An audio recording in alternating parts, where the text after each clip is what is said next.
And welcome in. It is the Gamecock Central Takeover Hour presented by Firehouse Subs here on the game. Tyler, West, and Chris broadcasting live as we've been since 9 a.m. this morning out at Steel Hands Brewing in Casey. Another hour to go. Got some basketball tickets to give away in a little bit. Got more football tickets to give away, so keep it locked right here on the game.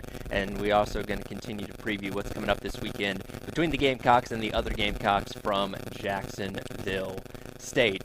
Guys, I wanted to start off with this. Yesterday, of course, we heard from coordinators, as we always do, and Dow Loggins was asked a question in reference to Nyck Harbor, who obviously has had to step up into a more prominent role in the receiving corps, given all the injuries to guys like Xavier Legette, Juice Wells, and Amarian Brown. And he was asked, what's a pro comparison to Nyck Harbor, given the fact that Dow Loggins has spent the majority of his career in the NFL and had a couple of interesting comparisons, not direct ones, but some guys that he could maybe reference a little bit in reference to what he sees out of Nyck Harbor. Here is what Dow Loggins had to say yesterday about Nyck Harbor and his NFL comparisons.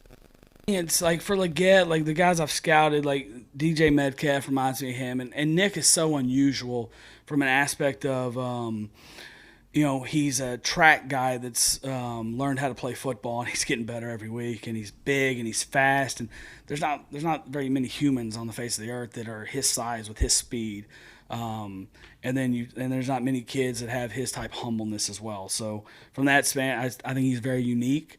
And so it's hard for me to say, like, hey, he reminds me. I had Moss in Tennessee for a little while, who was a big, but they're different type movers. Like Moss was a very easy mover with elite ball skills and the ability to play above the rim. Alshon was that way. He was an easy mover that had elite ball skills.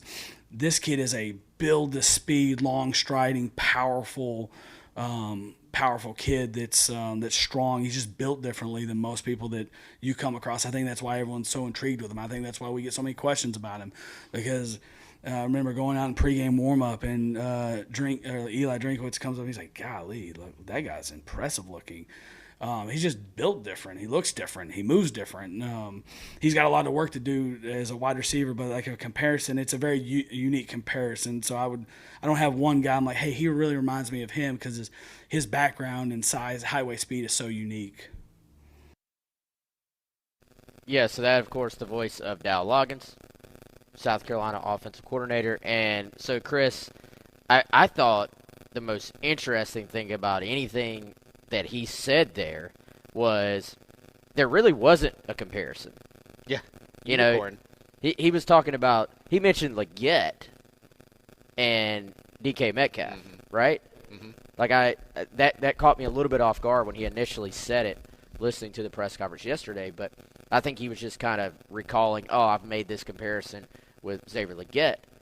Really, there are no specific examples that we've talked about Nyck Harbor being unique to South Carolina, but you're talking about a guy who was in the NFL forever, and he's sitting there saying, look, there's not really a direct comparison for this guy in terms of what his just natural ability is, but also kind of threw in the thing we've talked about. Hey, he's worked very, very hard to develop those wide receiver skills, because sometimes we do get caught up with wide receivers and, hey, he's big, he's fast, he's explosive, but catching the football and ball skills and knowing how to adjust when the ball is in the air, all those things are huge parts of what you have to do to be successful at that position. So for me, it was interesting to hear a guy who's just been around the game for so long, is a student of the game, often gives actual detailed answers to just sort of say, hey, here were some great receivers I was with, but they don't really necessarily directly compare to Harbor's skill set. Yeah, you could kind of see Loggins, and I don't mean this in a bad way, like struggling to come up with a comparison. He finally landed on, hey, there's really not one. And I think he was just kind of naming some guys who are big guys who've had success. Alshon Jeffrey, he's a bigger guy. Randy Moss, bigger guy. But Nyck is not exactly like those guys. And he kind of drew that line of, Alshon and Moss in particular were kind of easy movers, whereas Nyck's a different type of runner. You think about a sprinter, watch Nyck Harbor on the track, you watch him run a 100 meters, right, or a 60, and go, gosh, is he really moving? Yes, he is. Like, he's moving extremely fast. He builds the speed, and so for him, like, if you put him in a straight line, there's no doubt he can build the speed and he can run past somebody. But as we know, being a receiver is about so much more than that. And I remember us talking to Charles Power at On 3, and he watched Nyck a lot of times. And Nyck is someone that Charles Power said, I believe he said, Wes, he went as strong as, like, we have not seen this size to speed ratio ever in a recruit. And Charles has been at it a while. That's a mouthful. There's a lot of big guys that can run. And to have somebody who's 6'5", 230, 240 running 10.2, 10.3, you just simply don't see that. Now with that's obviously a very unique skill. But there are other ones that, he doesn't have as much of that he's had to build up to, right? Just learning how to play receiver, stop and start, running routes, spacing. I mean, there's a lot of different things that he's had to continue to learn. To his credit, you can see him becoming more and more comfortable and kind of leaning into some of those aspects. Yeah, I think also a great point. I mean, Loggins has a great just feel for where he is as an offensive coordinator and why you're going to get questions. And I think it's just a sharp dude. And, even to mention, hey, I think this is part of the reason we get so many questions about the guy is because he is so intriguing. I mean, you have an SEC head coach who obviously sees elite athletes all the time going up to you before a game being like, wow, look at this kid. Like, that's the same thing. Everybody that has seen Nyck Harbor in person for the first time has been like, okay, like, I get it. I see. And then you see him move and you're like, this is – you're watching something special. And we overuse the word special quite a bit, but I think I don't know, man. It's the last couple of weeks has got me thinking more and more outside the box about what are some different things now that he is starting to see the work pay off. He's getting more comfortable out there. He's making plays on the ball. And Loggins had some great comments in there as well about, hey, he drops the very first pass of the game. And he is down, and he's sad. He's upset because he feels like he let his team down. And to have the mental fortitude to bounce back in that moment, I think does speak to Harbor and some mental toughness there. And so I'm sitting there going, all right, what more could they do to kind of get outside the box with how you use this kid? I'm even wondering, could you potentially line him up outside, but let's move him back off the line of scrimmage. So, but deeper than traditional wide receivers are.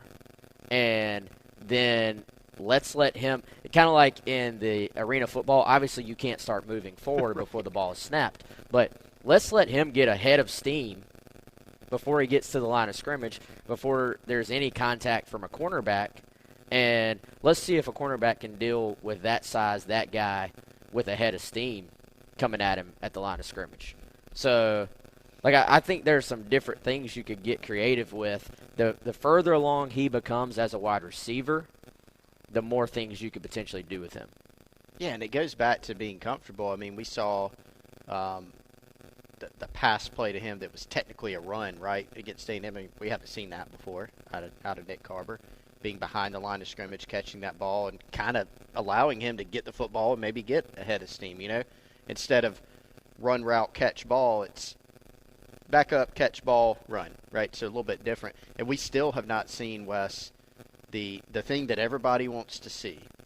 We haven't seen the Nyck Harbor just lines up outside, runs past somebody, Spencer Rattler uncorks a Spencer Rattler football down the sideline for 50 yards, Harbor catches it, runs for a touchdown, right? That's what everybody wants to see. And certainly, we would all love to see that. It's fun to watch plays like that. Or a deep post pattern from Nyck Harbor, right? Like, everybody wants to see this. But that's not all he's going to be required to do to be a college wide receiver. You can't say, people simplify it, say, just remember early in the season, just put him out there and have him run go routes. Okay, well, there's an art to even that. This is different than putting your cleats down on a track and saying, go run a 60. There's technique to that, but it's a lot different than put your cleats down on this football field, wearing a helmet and a bunch of equipment, get off the line against this corner, run, look up for football, catch football, keep running. Like, it's a lot different. If this was the Holtz era, though, he would have already been out there running goes and slants. Remember Troy Williamson? It just felt like, That's all he did. Go and slant. Yes. And Dondrell Pinkins running the football, QB power. And we talked about this a little bit earlier on the week. Obviously, there's still more games to play this season, but when you think about the benefit of what he's getting, playing more meaningful snaps now, getting more targets, and yes, it's not an ideal situation that you have your top really 3 receivers down with injury right now, but this is going to prove so beneficial to him next year when he is going to be asked to step up in a more expanded role, having these great reps for the A&M game, Jacksonville State, and however many more games he's going to be asked a lot of out of these next couple of weeks. Yeah, no doubt. For all these young guys that are getting to play more and more, and for various reasons, doesn't matter the reason. You're getting to play, you're getting reps. There is nothing in the world like game reps in front of a crowd, on ESPN, TV cameras, people asking you questions about it after. There's nothing that can replace that, no matter how much you practice, I think. So this is all going to go a long way for him. It's all going to go a long way for building confidence, I think, moving forward. And, frankly, as players build confidence, coaches build confidence in those players, and that's when you can sort of get more and more comfortable dialing things up for him. And I thought it was interesting as that game went on last week against A&M. They were looking to 8. Like, they were looking to Nyck Harbor. He was a primary target in some of these situations, which I think speaks to the growing confidence that the staff has in him. Also, I want to mention, easy mover. Yeah. Adding that one to the lexicon of scouting. There's all these different scouting phrases that coaches use. And I don't know if I had Alshon out of high school in the easy mover category. No. I had Shaq Rowland. And Shaq he is the definition. The easy mover. I'll say this much, and obviously you guys have been around these players a lot more than me, but I got to see Alshon walk through the press box when he was being honored a while back, and you look at him like just a genetic freak. I mean, this guy's a monster, and seeing Nyck Harbor, funny enough, here at Steel Hands at the preseason kickoff party, I had the exact same thought. Like, that guy's just a freak of nature playing the wide receiver position. So, obviously a little bit different, and we'll see what, Nyck Harbor becomes as a wide receiver, but that's at least one comparison I could draw between those two. Yeah, my final take on this is just there is no actual comparison, though. Like, there's nobody, like, at least as far as I know of, nobody involved with South Carolina that you look at and say, Harbor, this guy. Cannot draw a line. There is like else. Mario Anderson, Mike Davis, I think. But Nyck Harbor, he and if he keeps improving, who knows what he's going to be. But I think he's one of one when it just comes to the size speed combination. Absolutely. We're excited to see what he can do this weekend against Jacksonville State. Take a look at some things defensively, hear what Clayton White had to say. Coming up as the Gamecock Central Takeover Hour presented by Firehouse Subs rolls on live out at Steel Hands Brewing in Casey, going until noon here on the game.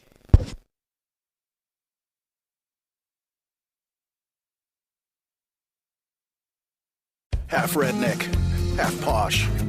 100% fun. Trey Croward and Corey Ryan Forrester try and learn fancy culture in putting on airs. The host of the Medium Popcorn Podcast, Brandon Collins and Justin Brown. Okay, so Paddington 2 had like 100% on Rotten Tomatoes for you. You guys ruined that? Justin came in and took it down 2 points because of his rating. That's the time we started getting death threats. Yeah, I'm not surprised. I didn't know. People worship that movie. Putting on airs. The podcast is on YouTube and wherever you listen. Welcome back in, Gamecock Central Takeover Hour, presented by Firehouse Subs. Tyler West and Chris out at Steel Hands Brewing in Casey. It's so funny. You guys do an about face as soon as I start doing the intro when you're overdoing other things. We never do that. We're you guys are always ready. Always have the headsets on, but that was a straight spin move. I had to bust out. You were about to do something else, and you immediately turned back around. That's always funny. But anyway, it is the Gamecock Central Takeover Hour presented by Firehouse Subs, broadcasting live at Steel Hands Brewing in Casey, going until noon. Tyler West and Chris out here, of course, getting you set for the Gamecocks and the Gamecocks coming up on Saturday as Jacksonville State is coming into town. We do have some more tickets to that to give away here in just a little bit, but another pair of basketball tickets actually now to give away for the season opener against USC Upstate coming up on Tuesday. Be caller number 3 right now at 803-404. I'm just throwing numbers out there. 404-6100. Again, 803-404-6100. Captain Dave back in the Herndon Chevrolet Studios to take your call there for the tickets to the home opener for men's basketball coming up on Tuesday. Before he takes that call, though, Dave, if you can go ahead and hit this cut from Coach White yesterday, talking a little bit about Jerron Willis, who has been factoring into this defense this past weekend against A&M and should have a more expanded role going forward as well. Here's what Coach White had to say yesterday. Yeah, well, the things that we've seen from Jerron was, it kind of obviously before the game. He's been doing a good job of servicing our offense, representing other teams and their linebackers and their play. And so he showed up on special teams. He's just a young player that's continued to grow. But what we see from him is just a natural football player that can run and hit. And he got in on that one. He got there a tad late before BT got it out, but he got credit for it. He looked good on TV. And to me, it's just he's a guy that has good size. He can run, he can fly, he can hit. Just to keep his overall football game growing. We talked about this earlier on in the week. Willis is somebody obviously transferring in from Ole Miss. We figured maybe a factor earlier on in the season, hasn't gotten the opportunity to get out there on the field. Only comes in for a handful of snaps on Saturday against A&M. Makes a big impact, has 2 tackles, and has a hurry on the quarterback as well. And, he's part of these, new package that they kind of throw out there, and you would expect to see him out there for maybe even more snaps this Saturday against Jacksonville State. Yeah, and I think right now, some credit to him for continuing to push despite not playing earlier in the year, and credit to the staff for finding a way to use both he and Bam Martin-Scott. And these guys, Clayton White, I think, kind of echoed what we were saying yesterday in saying that, hey, these guys are both similar, and they've got some pass rush juice to them. They've got some length to them. They're not necessarily edge-sized where you would say, you can just put this guy at edge or defensive end and say, just go rush the passer. But what you can do, I think, especially when you're in these 3rd and longs, is put them in this 3-3-5 look, and then you're going to bring guys from different angles and try to keep the offense guessing on which direction they're coming from. I think a lot of people will say, all right, so will we see more of him this Saturday? How much more could we see? How many more snaps? I think to tie this conversation together, that will be purely dependent on how many 3rd and longs is Jacksonville State in this weekend. I don't think this is necessarily a package you're going to see them just roll out there on a bunch of 1st and 10s. I think this is a specific package for a specific situation. And, they may experiment with it a little bit if they're looking out there saying, man, we got to get a little more speed on the field against this spread formation that you're going to see from Jacksonville State. But for the most part, this is designed to get athletes on the field and to get pass rushers in multiple positions on the field.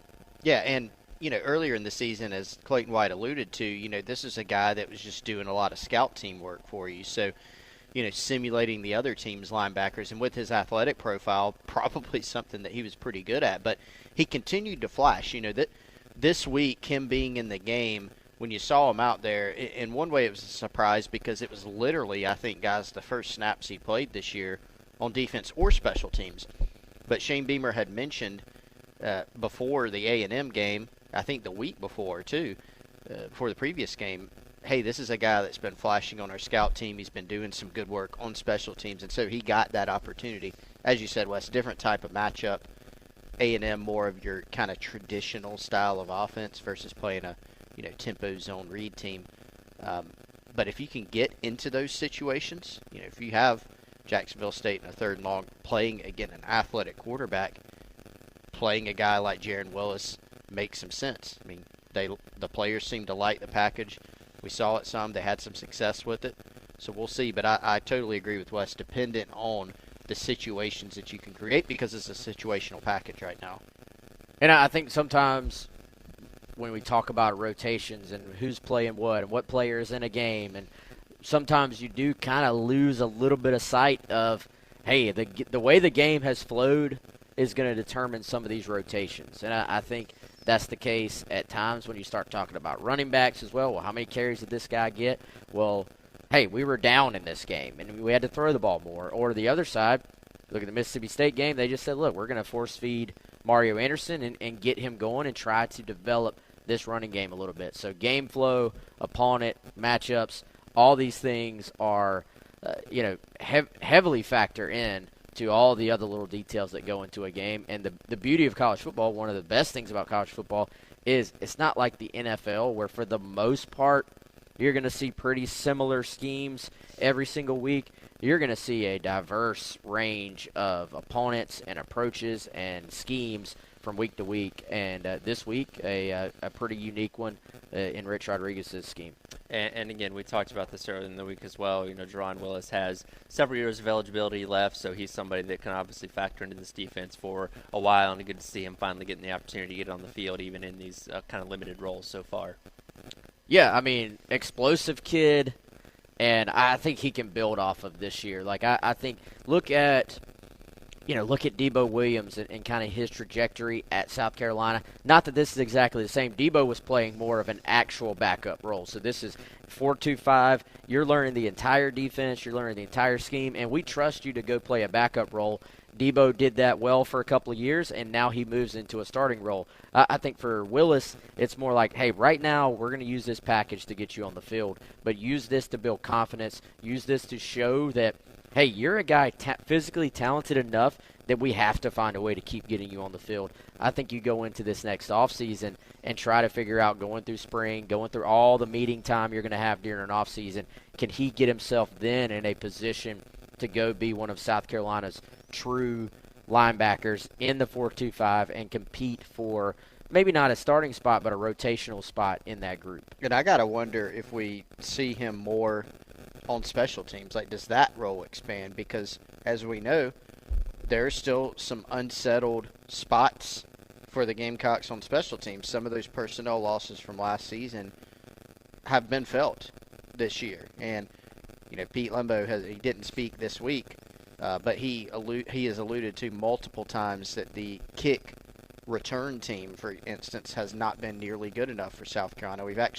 They actually have not been that good at all on that particular unit. Others have been quite good, and we saw last week they, should have had a fully blocked punt, but they've been good in some areas. But Jaron Willis actually against Texas A&M, he did play a snap on the kick coverage team, and then he was out there on field goal / extra point block as well. So does that role expand with his athletic profile and as he continues to come along? And we'll see how he factors in against Jacksonville State upcoming this weekend. Of course, tomorrow on the Gamecock Central Takeover Hour presented by Firehouse Subs, we'll do buy or sell as we always do on Fridays for a game, and it is sponsored, as always, by our friend Kendall Walsh and everyone over at Better Homes and Gardens Real Estate Medley.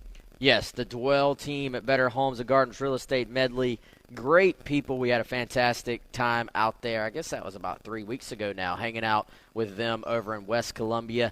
And guess what, guys? You don't even have to go hang out with them, although I'm sure they would love to have you over for some coffee and some donuts. But just give them a call, 803-414-3590, or check out their team at dwellcolumbia.com. Also on Instagram and Facebook at Dwell Columbia. That's DWELL Columbia. And essentially, if you are buying, selling, or investing in real estate in the Midlands, they want to help you by giving you the absolute best customer service you could possibly have. And if you're a Gamecock fan listening, which most of you are, you'll be happy to know that Kendall used to work for the Gamecock Club. So you may have even met her at some time along the way. She's a Gamecock fan all the way through and through. Will definitely be watching South Carolina this weekend, as she does every single football game. So if you're a Gamecock who wants to support Gamecocks, hit up Kendall Walsh and the Dwell Columbia team at Better Homes and Gardens Real Estate Medley today. Again, 803-414-3590. She's going to take a daunting process and make it easy for you.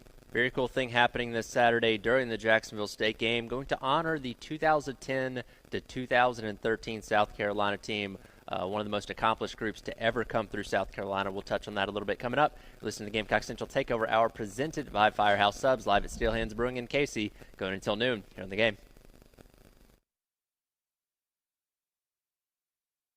Half redneck, half posh. 100% fun. Trey Crowder and Corey Ryan Forrester try and learn fancy culture in putting on airs. The host of the Medium Popcorn Podcast, Brandon Collins and Justin Brown. Okay, so Paddington 2 had 100% on Rotten Tomatoes for years. You guys ruined that? Justin came in and took it down 2 points because of his rating. That's the time we started getting death threats. Yeah, I'm not surprised. I didn't know people worship that movie. Putting on airs. The podcast is on YouTube and wherever you listen. Your home is more than the sum of its parts, and creating a truly extraordinary space is about more than picking the perfect products. That's why the experts at Ferguson Bath, Kitchen, and Lighting Gallery are here to help you throughout the entire process to create a home that's as unique as you are. Bring your vision to us. Schedule your showroom consultation and see more from brands like Jen Air at build.com/Ferguson.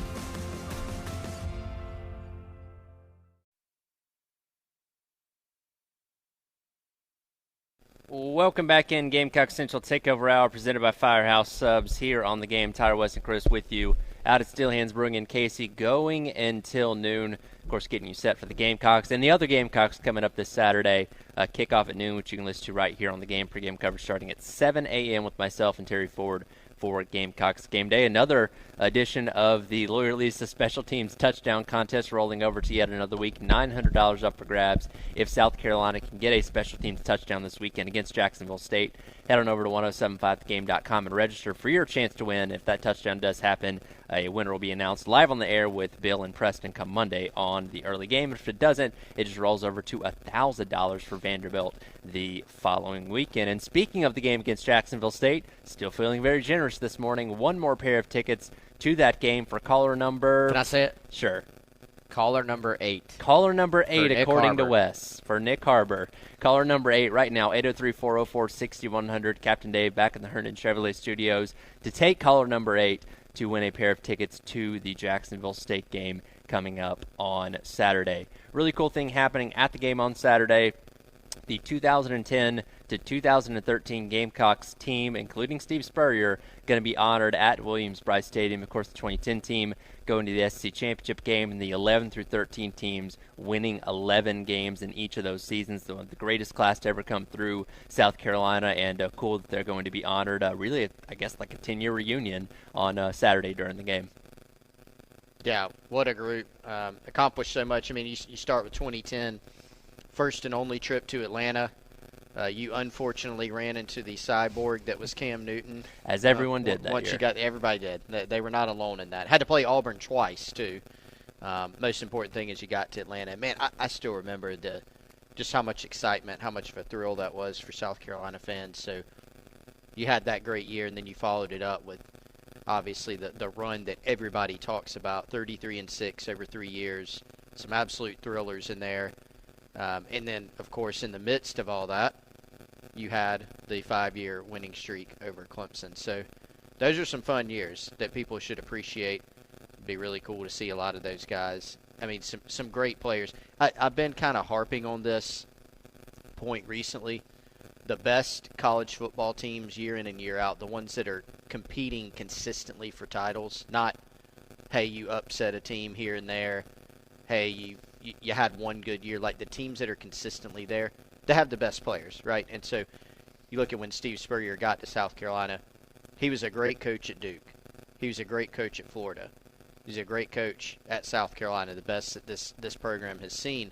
When he first got to South Carolina, it's not like he immediately just started winning, right? What changed? Well, several things. And I think you give him a lot of credit, give his staff credit. But what was common in that stretch was they had a lot of great football players. They recruited a lot of great football players. Connor Shaw, Jadeveon Clowney, Melvin Ingram, Ace Sanders. I mean, there's too many of them to name. They had those players, and that's why that's a huge reason that they were able to do all the things that they did. You had the personality of Steve Spurrier. Yep. You also had, you had some good personalities on that football team as well.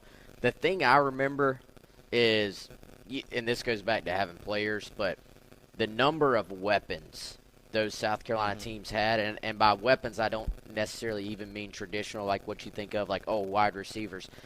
Just the fact that if they were in a game, and they had some games where, it was a little bit closer than I thought it would be, and they found a way to win a lot of those games because they had so many options. I remember, some games, and what year did they go to UCF? It was a game in Orlando. Was that 2013? The Blake Bortles game? That was 2014, actually, right? So that was after this group. But point still being, they struggled in the first half, and you know what they said? They went into the second half. They said, we're going to get in the I formation and give the football to Mike Davis. Yeah. And that wasn't their style. That wasn't what they normally did. But they said, we got a guy here who can make something happen, and we're going to do it. you can talk about all those other wide receivers they had, but I remember a Kentucky game where they're trailing on the road at Kentucky, and they said, you know what, let's try to get the speed of Damiere Byrd involved. And they hit him on a deep ball down the field, and it completely turned the entire trajectory of that football game. So you think about the Alshon Jeffries, the Marcus Lattimores, the Connor Shaws, obviously those guys, but they had a bunch of other weapons that would stick in there and make plays for you, and I thought that was the difference for those teams. That UCF, that was in 2013. That was actually the only loss UCF had en route to their Fiesta Bowl win that year. Yeah, they just said in the second half, we're going to get that formation, run the football right down your throat, and it worked. And, Ace Sanders, like having the weapon that he was as a punt returner and as a slot receiver, I think sometimes the stuff he did as a punt returner overshadowed a little bit of just how good he was as a slot receiver. They would get down there in the goal line and run little quick outs, or old school, we used to call it, like, I don't know if it's still called this, like a pigtail route, where there's that like little hesitation to the inside and then you break it immediately outside. They were like undefeated on hitting that pass down near the goal line because teams would get so crunched in there against the run, and Ace was so quick. Like, he wasn't even the fastest guy, but he's maybe the quickest player South Carolina has ever had, I feel like. So they just had so many different guys that could hurt you. Their tight ends were always good during that stretch through multiple iterations of who the tight end was.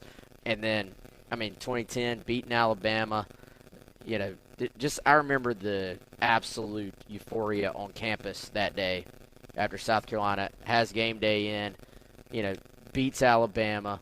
And, I remember the graphic popping up. You look back at the graphic for that defense.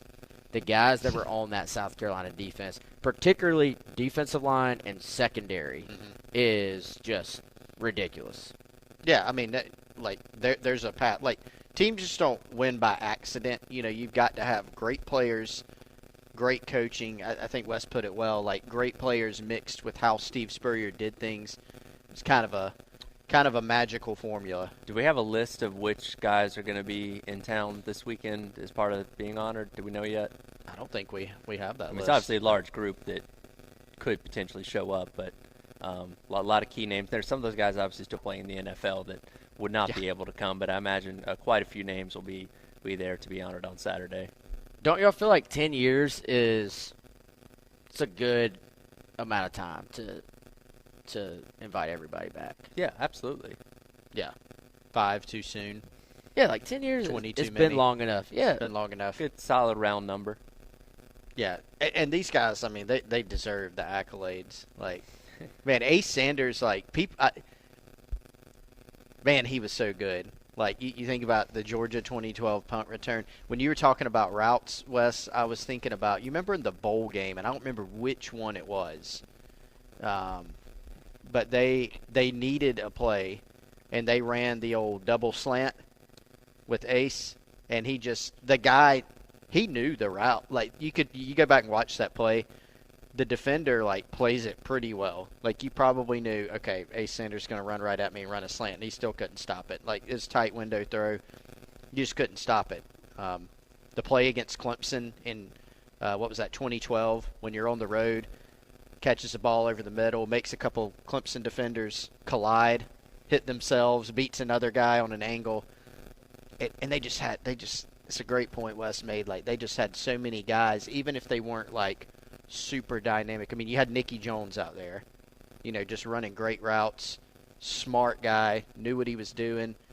You had Justice Cunningham and Bust Anderson at tight end. Like, they just had so many guys that when they were rolling, they were tough. Absolutely. And going to be very exciting to see that team get honored on Saturday. And going back to a conversation we had a couple weeks back, see what the reception for Steve Spurrier is, being properly honored with this team at Williams-Brice on Saturday. I think it's going to be positive. Yep. I think I do now, too. Now that we're here, there'll be a few people, I'm sure. Yeah, now that we're here, I think it's going to be positive, and I'll be curious to see. I haven't seen is he going to speak to the crowd at halftime? The guys that have had their jerseys retired, Clowney last year, Alshon this year, they had an opportunity to get on there and actually address the crowd. So. Sure.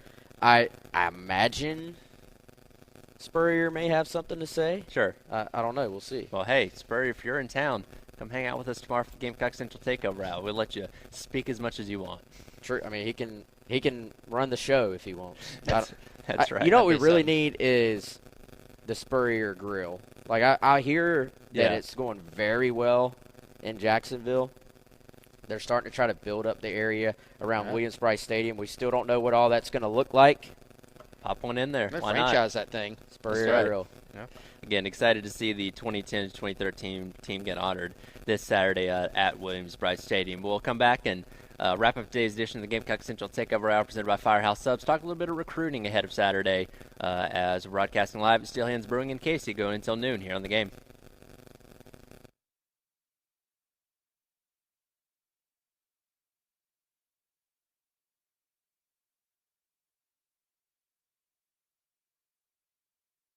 Takeover Hour presented by Firehouse Subs. Tyler West and Chris along with you. A few more minutes broadcasting live out here at Steel Hands Brewing in Casey. Of course, the Gamecocks and the Gamecocks squaring off this weekend at Williams-Brice Stadium. Got some visitors as well as far as recruiting goes, including a pretty notable one as far as the offensive line goes. And David Sanders going to be in town this weekend. Yeah, that's the plan from what we've been told. David Sanders, a guy who is probably a familiar name for a lot of recruiting followers out there, and if you're not, he is arguably, depending on where you look, number 1 or number 2 offensive tackle in the country, 5-star guy or high 4-star guy, and just another in this long list of 2025 top offensive line targets that South Carolina has been able to get on campus.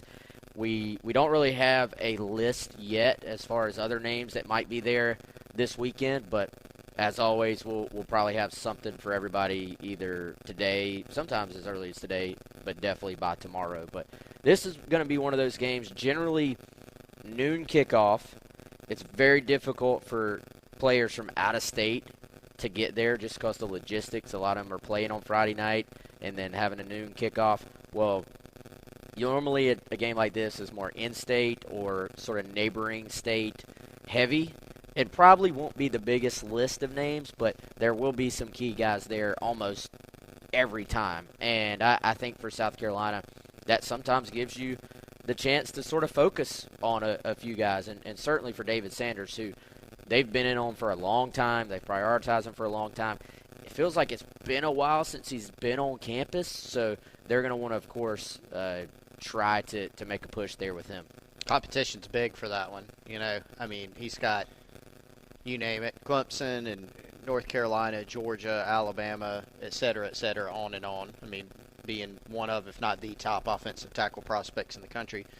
And, Wes, this is an area, the offensive line, we've talked about it, honestly, more than I would have liked this year for different reasons. But, man, the offensive line recruiting for the Gamecocks, that was an area you knew had to improve.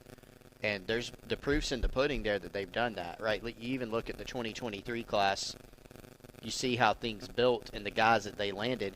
You've got 2 of them playing as freshmen and playing well. You got another one who was probably the main one that was going to play, who has not been able to play, Marquis Anderson, then Jatavius Shivers coming along as well. You look at the 24 class, you got a few guys from in-state, with Josiah Thompson, Blake Franks, and Cam Pringle. Thompson being, you know, a 5-star according to On3. The other guys being highly rated guys as well.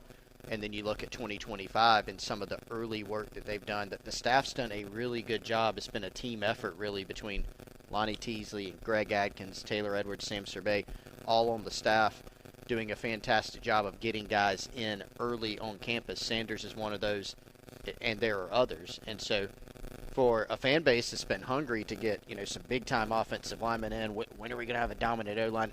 I think a dominant O-line in 2023 and beyond is kind of a college football myth. Like, there's not a lot of them out there if there is one, but there are some good offensive lines out there, and you see what South Carolina's doing, stacking talent. That's obviously going to continue to be critical, and there's some encouraging signs there on that front. Yeah, I think the other thing to remember there, man, is even though, and I guess South Carolina kind of bucks the trend here, you typically have to wait a couple years before your big-time O-line class really starts to make a major impact on your team. Now, for South Carolina, they're going to be, I would say, just exponential benefits to having Troball and Tribabalade go ahead and go through those growing pains this year. I mean, they're going to be almost like veterans next year for what they have gone through for much of this season. So I think that does help speed up the process a little bit. But you can see the potential future of an offensive line that involves those guys, plus then the other two guys from this class, then add in what they have coming in for 24. We don't know what the 25 class will look like yet on O-line, but you can already kind of see the picture of guys they are involved with. And I think this O-line recruiting sort of just hammers home the point. If you're going to recruit, if you're going to land great players at a position, if you're going to flip a position, you have to get whatever your number is, you got to multiply that by 3, 4, or 5 of the guys you get on campus on a consistent basis. So if you want to land 3 or 4 top offensive linemen in a class, you better be getting 10, 15 top offensive linemen from that class on your campus, and not just once. You better consistently get them in and recruit them. And I think that's what we're seeing. We're seeing the plan, we're seeing the blueprint play out in 23, 24, and now you're seeing that in 25 as well. Yeah, they did that with the 3 in-state guys we mentioned. I mean, how many times? It's like those guys already on the team, before they even committed, and even more since they committed. And so the thing is, Wes, there's some out-of-state guys in the 2025 class that they've had on campus multiple times that they've been involved with, where I don't know if they'll land them, but you've given yourself a good opportunity to do so going forward. How wrestling really works and how you get the ratings. Eric Bischoff and Conrad Thompson explain on 83 Weeks. Too much time is spent discussing talent's age. The younger demo is just as excited about a Paul Heyman or a John Cena or an Undertaker or Becky Lynch, or I don't care what their birth certificate says, they're going to draw a younger demo because they're fun to watch and they're great entertainers. 83 Weeks on YouTube or wherever you listen.